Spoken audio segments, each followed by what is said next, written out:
di ka na sinama ni nanay? Ha? Ba't di ka na sinama? Hindi ka na mahal? Hindi na. Hindi ka na mahal? Hindi na. Bakit?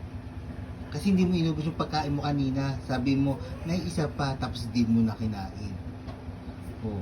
Sino may kasalanan? Sagot. Ako. Oh. Ano sabihin mo mamaya kay nanay?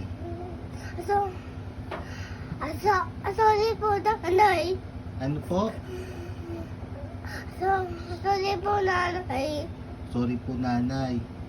Kasi ikaw pag sinusubukan ka, kakainin mo. Aanlita mo, pinaglaruan mo sa bibig mo. Ang galit tuloy sa'yo si nanay. Ulit.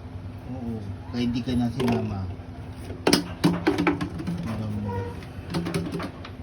Hindi ka na mahal. Mahal ka pa ba ni nanay?